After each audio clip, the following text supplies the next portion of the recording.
Hi there. Final session. So I'm very happy to see all you are still here. That's wonderful. So it's been wonderful to be here, and thanks to Asia Pacific Space Community Council for a wonderful event. And we've heard over the last few days wonderful speakers on, the satellite industry, still the key to this, different technologies, different developments, market investment, national development programs, etc. So that's all very, very interesting. This panel may take a slight different tack because I really would like to start helping APSCC to really look at the space community, right? Because we changed the name, more inclusive and broader. So that's really a key point for us. Now, how do you bring other players or other sectors into the space community? We're all in the know. We know what's happening, and we know it well. But there are a lot of people that are starting to look at and understand the space community. What does it mean for them from a commercial perspective? So I hope this panel will share some light and their knowledge on this. So before I do that, just very quickly to paint the picture. Because when I asked to talk to a lot of people in the interest in commercial space, the good entry point for me is using the analogy of the 2 years, 1890 and 1910. 1890 is the automobile invention, and since then, 135 years, we've gone from no traffic lights, no rules, to the entire industry ecosystem. Disney would not exist without the car, okay? The whole way of life. The second year is 1910. That's merely 7 years after the Wright brothers, flew their first plane. And 110 years since then, 115 years since then, look what we have. So if you're people from 1910, I tell you that in 60 years, there will be a big plane called the 747. It could bring people all over the world in a matter of hours. You probably think I'm bonkers. But here we are. We're at this sector, this juncture. Space is developing. We have templates looking at those two industries, how that will develop. So it's not blind for a lot of people. When you frame in that perspective, a lot of people say, oh, I get it, yes. And then you can really map out what each company, commercial sector can play in the future in that role, okay?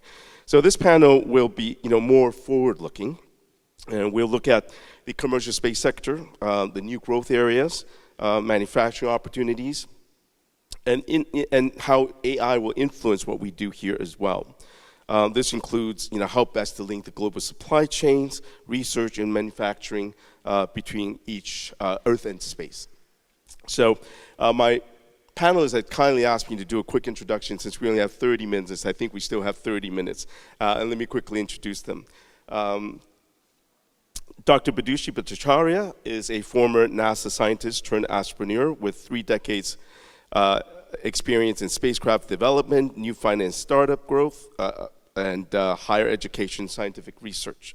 She's the founder and CEO of AstroHub, a global company dedicated to ecosystem growth through advisory services for companies looking to build their presence in the space sector. Dr. Bhattacharya is committed to workforce development and has taught executive courses in global space leadership at Thunderbird, part of ASU. She has also worked with schools and universities worldwide to send student experiments to the International Space Station. Dr. Bhattacharya holds a PhD and MS in space physics from UCLA, where she's currently serves on the UCLA Space Institute Advisory Board. She holds MGM from Thunderbird, as well as dual degrees from Rutgers in mechanical engineering and physics. Mark Liu is the co-founder and CEO of SATORO Proprietary Limited, where he leads Asian business development and has been involved in rapid in-orbit demonstration and in-orbit verification services, more than 10 CubeSats in just 4 years. SATORO is a Singapore-based startup of integration services, mission design services, and in-space testing for CubeSats. Previously, Mark worked as a sales leader at IBM and was responsible for multinational mega deals for more than 20 years. Before IBM, Mark worked as the project manager in aerospace CNC machining industry for 5 years. He is an alumnus of Chung Yuan Christian University. And finally, Lex Wang, Wang Jianjun, is an entrepreneur, investor, and educator working in the intersection of space, technology, and education. He has established strategic partnership with more than 20 companies across the US, Japan, South Korea, and Taiwan through investment, joint ventures, M&A activities. As COO for Innoforall, Lex holds cross-border incubation programs that connects Taiwan's innovation ecosystem and global markets. He is managing partner at Headwater Capital, investing early stage, data-driven, and space-related startups across diverse industries. In education, he serves as Chief Product Officer at CEMO, developing AI-powered learning platform for K-12 vocational and higher educations, including for the United States, if I recall. Lex also lectures on innovation and commercialization at National Chong Kong University, National Central University, and Taipei Medical University, inspiring future leaders in technology and entrepreneurship. And just briefly myself, I've been from New York, but been in the asset management technology industry for a number of years, starting with technology, and about 40 years with the likes of big money managers, BlackRock, Merrill Lynch, et cetera. But very interesting space, always have been. And for me, it's really looking at this current development phase, especially commercial space, the need for funding, the best way for funding, and by that I mean more of the startups and newer companies in the new space economy, and how to support them. So with that, let me start with a question for all panelists. You can take turn. Business in all sectors are engaging with the space ecosystem more than ever, and we see that every day. Do you see specific growth opportunities for new entrants, including businesses which are not looking at space as a commercial opportunity yet? What industries might they come from, and how do we engage with them? I guess I'll start. So I want to contextualize my answer here because, as David mentioned, in 1910, people were very skeptical about these large passenger planes that would come very quickly. So if you really think about the space sector, we've had some significant accomplishments in the past few decades. Electronics have miniaturized, so we now have CubeSats. Launch costs have dropped dramatically, so we're accelerating and getting more and more payloads into space, right? So the next big revolution that I see coming is this combination of AI along with any kind of space technology that you think about. And I've been in this business a long time, and my favorite topic, my favorite dream for the future of space has been asteroid mining. I just think that is so cool, and all these minerals up there we can bring back here and stop polluting Earth.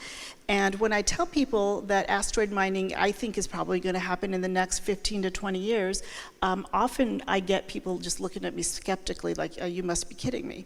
But in this day and age, I really do think, since we've gotten these advances in AI, and I know everybody here has tried it, and it just blows your mind how quickly you get answers to your research, right? I think that we have a great opportunity here between AI and asteroid mining to really make it happen in the next 15 to 20 years. Yeah. Mark? Okay, it's Mark. Bidushi, you're so right, because AI is the next generation topic. And we have a booth just outside, and you can see, everybody can see the two golden mock-up there. And one of the mock-up equipped with the NVIDIA Jetson platform. It is not serious killer Jason, no, it's Jetson, Jetson. And since it is an embedded system, so it's perfect for the edge computing, or you can say computing in space. So it is not a plan, it is what we are doing now. If we are doing now, somebody else is doing better, I believe. So it is booming now already. And second topic is, I don't believe there is a computing power can live without electrical power. So next topic is the power system. It's become very critical, especially a few days ago, maybe yesterday, Google announced they want to set up a data center in space. Wow, you really need electrical power. And I don't think nuclear power will become an option for commercial use. So solar power become the only option you can have.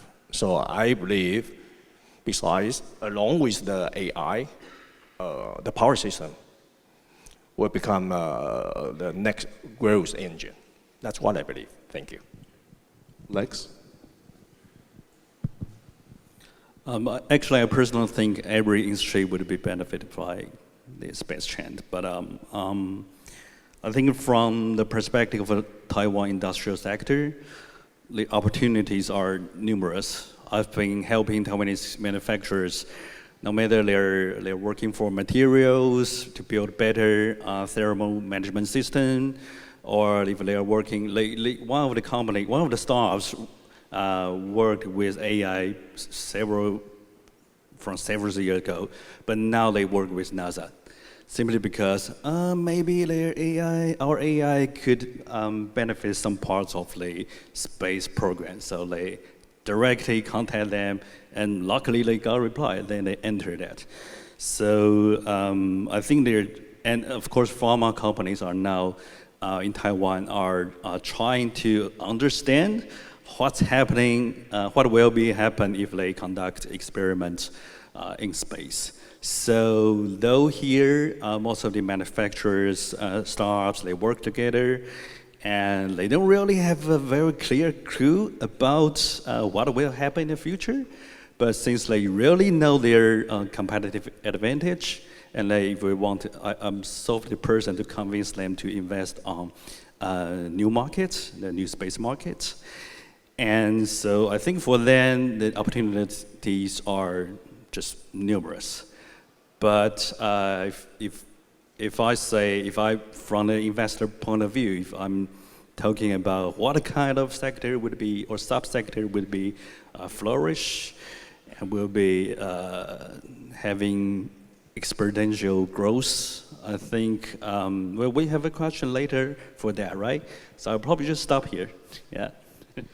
No, I think it's pretty broad, right? Because you're looking at sort of business rather, looking at potential space opportunities, some of whom are trying to figure out, how best to do that. But similarly, from an investment perspective, I'm talking to a lot of both, investors from corporate venture tech, etc. Some of them pretty much in the know. Others are very shy away from it because they say we just don't know enough, right? So there's a gap in terms of knowledge, and who will be best to provide that, that gap to help companies to have a better understanding of this new industry. If I can direct the next question to Bidushi, right? We know that Harvard professor Matt Weinzierl has published an article entitled, "Your Company Needs a Space Strategy Now." Okay? For the industries you mentioned earlier, what are some space-focused strategies that companies may use to foster their own growth? And how can AI be utilized in mapping out a roadmap? I'm glad you brought up that article. If you go to hbr.org, you can actually get this article, and it's short enough that you will not have to use AI to summarize it for you. You can just read the whole thing yourself. And one of the things that he does that I think is super interesting is he takes marketing trends just in general, just across the global economy, and applies them to space, to where we are now, and where he projects that we will be. And so he talks about 4 major areas that would be relevant to any sector, and I'll just give you an idea of where we are in space right now. So one of the areas is data, where the use cases are immediate, right? You can get many other people to come into the sector and use data and provide additional services, satellite data in particular. So then there's an additional area where we'll have expanded capabilities. We'll also be able to get more resources, not just resources in terms of data getting available to people, but physical resources from the moon, where everybody's talking about going and mining, and of course, asteroids, my special love there.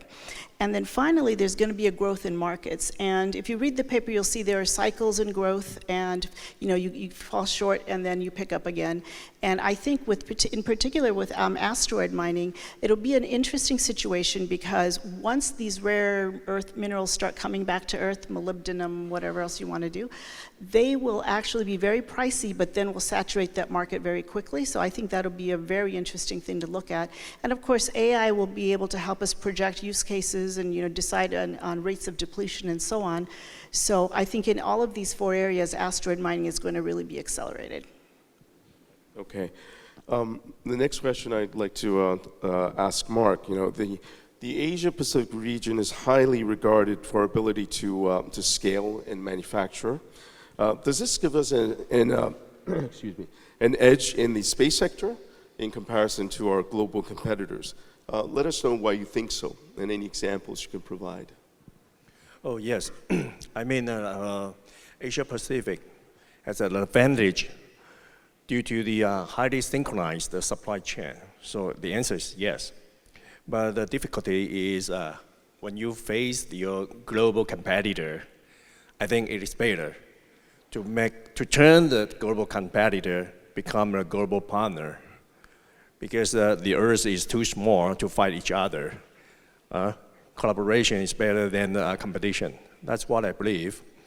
And yes, Asia Pacific, we have a very mature supply chain, not only for maybe a computing industry, semiconductor industry, but also I believe next step is in the space industry. I truly believe that. Thank you. And Lex, you know, Taiwan is renowned for worldwide for microchip manufacturing, leading to a boom in AI, which we're seeing right now. What are some of the unique strengths this region has that could support the space sector growth? I know you're looking at a lot of companies. You're also very keen and focused on the training side. So in particular, any comments about the human side, the human factor?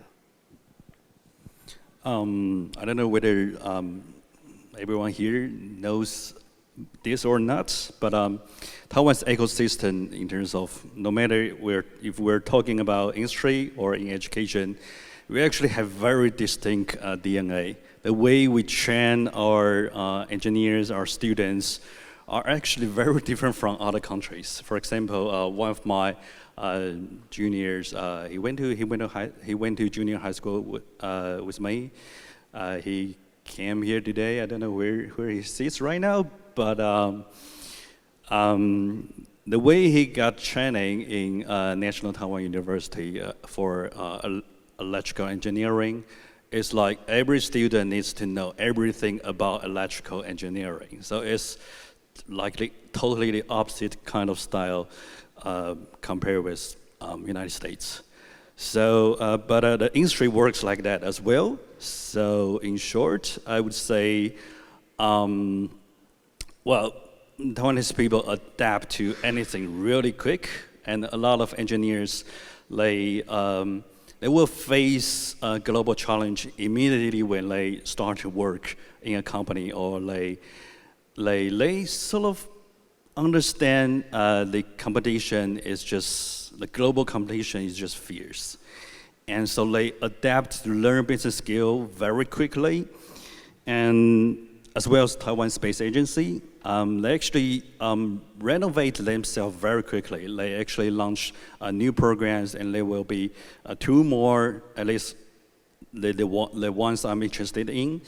There will be two more very interesting projects that encourage industry to work with TASA, startups to work with TASA, and with foreign international companies or foreign companies who want to work with TASA or with the supply chain.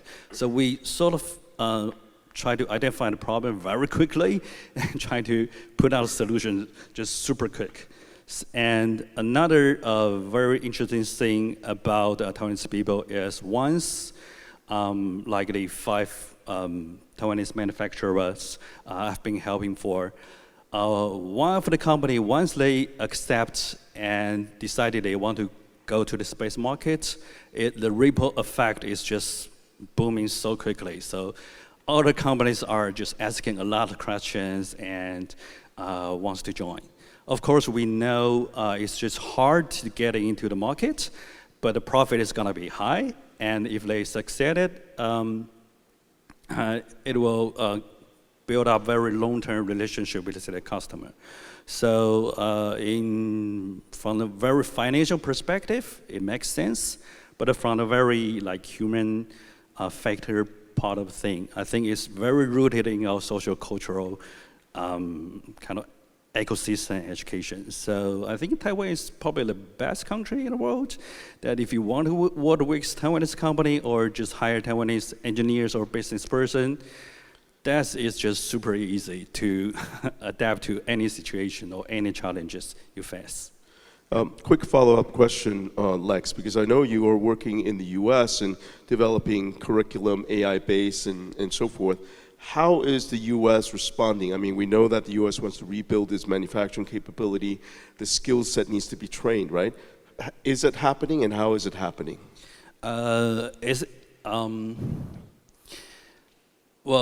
Just last week, one of the school districts in California, they asked us they want to be the sole distributor to sell our new product, which is teaching high school students and community college students about semiconductor. And we is the AI, simply because there are lack of teachers. We actually didn't expect that they will ask. They have like 46,000 students in one district. Just a lot of students. And it's like 1/3 of the newborn kids here in Taiwan. But we didn't expect they ask more to be the sole distributor for California state. So I would say the CT program, the workforce development, for education in the United States is just a crazily big opportunity. Yeah. Great, thank you. I do have one question at the end for everyone, but before that, let's take some questions here, and do keep it coming. I like questions that poke and push as well. Maybe, Mark, since you said nuclear, why is nuclear not the next thing? These data centers in space, if they mature, will they require enormous amounts of power, and that would challenge solar panel generation. NASA seems to be putting a fair amount instead interest in nuclear. Why do you feel that nuclear is not the next thing? Okay, that's a very good question. I would say nuclear power maybe is good for GEO, but what I believe is LEO is only 500 kilometers, so it's too near. It's not safe enough to use the nuclear power. But maybe for deep space, maybe. It is a good power source. What I know is NASA is trying to do some nuclear power with the deep space, because I believe that NASA is not doing anything around the deal. They are doing deep space. Yep. Bidushi, can you follow up on that? Because I know you worked at NASA, you worked on aneutronic nuclear fusion and et cetera, right? And you've been talking to people on the nuclear fission side, right? What's your view on that? So there, since time immemorial, the Voyager mission, they've had the radiothermal generators, nuclear power, on spacecraft that have gone to deep space. And there has very recently been a focus on NASA taking fission power to the moon, in particular because, as you know, the far side of the moon has 2 weeks of light and 2 weeks of darkness, right? So you have 2 weeks where either your spacecraft dies or you figure out how to beam a little bit of solar power to it, or you have batteries to keep it going. And it's very ineffective in terms of cost to do that. So they very recently have had some white papers come out where people have been discussing the implementation of fusion power, but that has problems associated with it, right? There's radiation, and if they want to put these little nuclear power plants on the moon, they're going to have to bury them deep because they're going to have astronauts there, and they don't want to deal with radiation. And that's where the aneutronic, the fusion, comes in. There are certain fusion reactions that only emit helium particles, alpha particles, that are not toxic, and there's a lot of work that's being done in that area right now. If you know about Berkeley labs out there in the US, they have actually broken even in terms of the amount of energy that you put in versus what you get out. And once a technology has a breakthrough point like that, it will accelerate very quickly. So, but I do think there's definitely a use for solar panels because they're a lot cheaper to implement. Space is really, really big, and you can take up a lot of space. The biggest risk, I think you might agree, Mark, is that you might get slammed with some particles because there's a lot more debris out there every day. But yeah, I think that it could actually be sort of a marriage between nuclear and solar. Right, and lucky for you, next question's for you, Bidushi. It takes years to get identify minerals in rich asteroids, and then years to bring materials back. Will industry have the patience for this time lag? All right, so if you talk about mission planning, I think some people in here already know this. You have to design the mission, build it, test it, send up prototypes. And in this case, we have been looking at asteroids, for centuries. We already have a very good catalog of the larger asteroids and what they're made of. What you do is you take spectra from space, and these rotate, and there are people who have specific jobs identifying the composition of these asteroids. And getting out to them, a lot of them are near Earth and some are between the orbit of Mars and Jupiter. So you can get to Mars if it's timed right in about 7 months. So that's not too bad. And I think the biggest challenge will be getting out there and processing the mineral in situ, because you don't want to bring all the rocks back. And that's where AI comes in too, because you can use the AI for remote decision making to go from one point to another. And you can decide where to mine and have, local identification, edge computing, local identification processes, and then bring back stuff. So that's kind of where my 15 to 20 years number comes from. If you disagree, come talk to me after this. Yes, we're all available. If you have any questions you want to ask and challenge, we welcome that. So we have maybe 5 minutes left, but question for all panelists. So in the year 2030, what areas of space ecosystem do you think will experience exponential growth? Okay, we'll start from Lex maybe, on that end. Personally, I like the idea about in-space manufacturing, but the total numbers might be just too small. It will get exponential growth, but the total number will be small. So if I make a bet, I would probably say it's not just the D2D stuff. It's not just direct to sales stuff, but D2C. Sorry, I would say SAT2D is pretty cool. So anything, a lot of IoT devices could connect directly to satellite communication. I think that would be very needed. But we are not really talking about the countries or the areas or the industry that already use our ground station to have this really good communication, to provide really good quality service. So I'm basically talking about the emerging markets. Yeah. Mark? By 2030. Yeah. Only 5 years from now. Yeah, only 5 years. And the human will go to Mars. And human is going to have a base on the moon.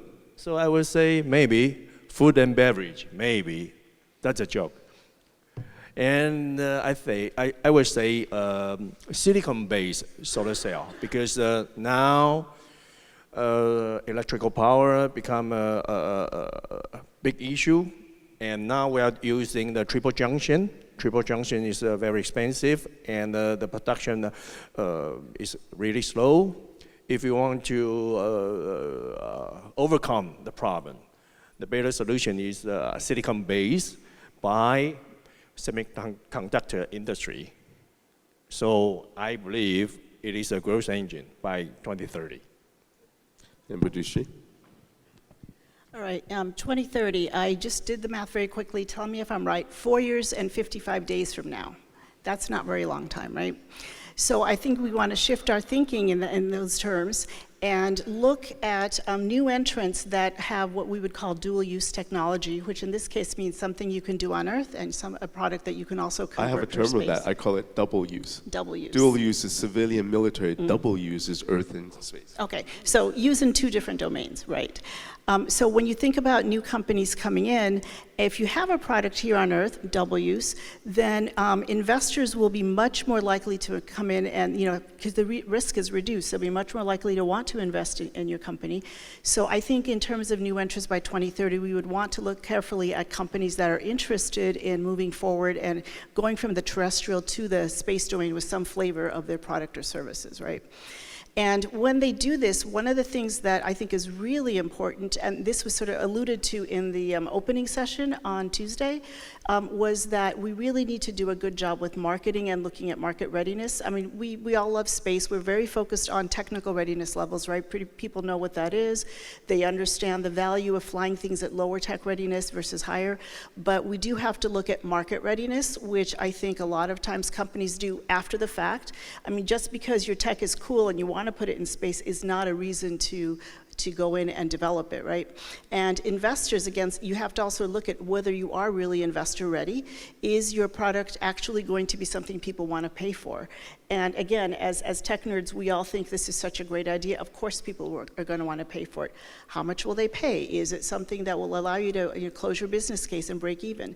So for a lot of these new companies, I think we're going to have to address those. And in particular, the thing I think is really going to go quickly is biopharmaceutical R&D and product development in space. We have a bunch of commercial space stations coming on board as the International Space Station starts to be decommissioned. So biopharma already has developed products that we use every day in our lives here. And so I think that that's going to be the primary area of growth between now and 2030. Great, thank you. We're out of time, and I'll just close with a final thought. That we're looking at, from an investment perspective, we're looking at, for us, right, because the space is now bifurcated into US-led space ecosystem and China-led space ecosystem, lead in for the next session. And it's really important for investors to look at it. If where politically you cannot invest, then you have to look at what's the best, right? So a lot of investors I talk to at conferences basically are looking at the US-led ecosystem. And sometimes, it's a bit dangerous because they don't really understand what the other side is doing or providing. Now, certain countries in region, like Singapore, could play both sides. So they're looking at investment, ecosystem in space in the US-led as well as the China-led. Okay, so whether you're politically, sort of tied, but it's still important to look at what each side is doing and how that's affecting the overall, the new space economy and commercial space. So with that, I thank everyone. I thank my panelists. Thank you very much. Thank you.